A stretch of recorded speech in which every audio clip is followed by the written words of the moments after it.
Let me tell you that this is an impeachable offence. In any country, it's an impeachable offence because it's a direct call for anarchy. One,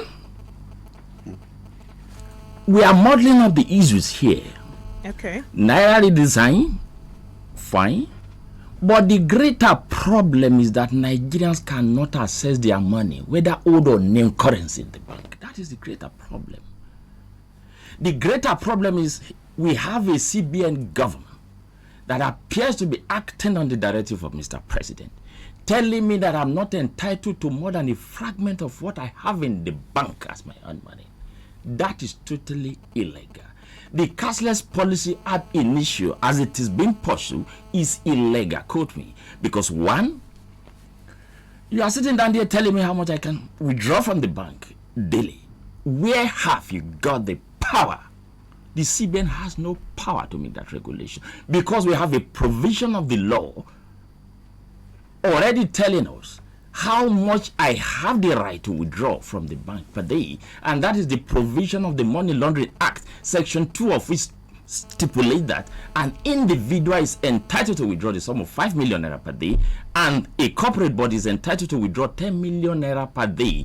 This is a law made by the National Assembly of the Federal Republic of Nigeria and enacted assented to by the president. It has not been amended, it has not been suspended, it has not been abrogated in any way. That is the law.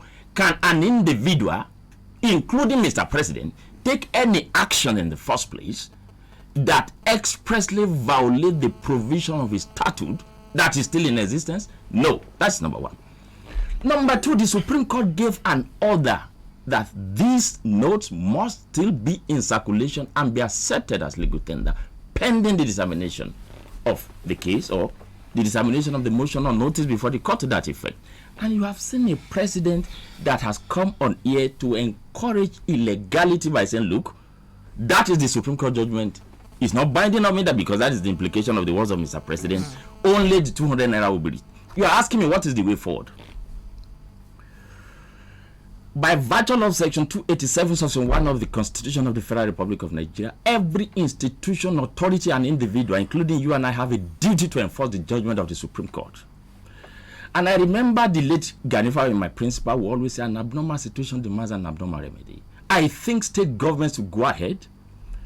If I'm a state governor, for instance, I will issue an executive order, punishing whoever rejects the old notes in compliance with the judgment of the Supreme Court. Against the president's directive? Oh, yes, because the president is not above the law. I will also discourage people to, I will incite people to disobey Mr. President because he's not obedient to the law. No, and then, because by obeying, everybody who obeys the president now is obeying illegality. It's encouraging anarchy. So I will use an executive order. One, punishing whoever rejects the old notes. Two, allowing certain agencies in the states to enforce that practice direction.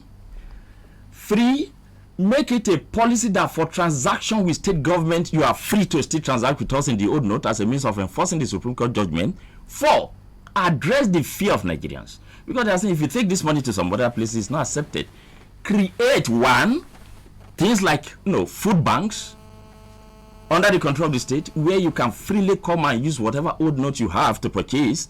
And three, assure them that the state has a way of accepting this thing that anybody is rejecting. Why you are encouraging, the legal process to go on.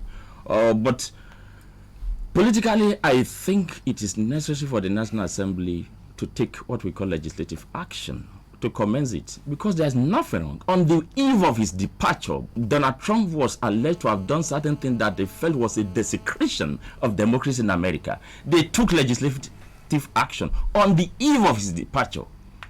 It has not come to, it wasn't as bad as this, but if you have a president now clearly saying this, totally it's illegal.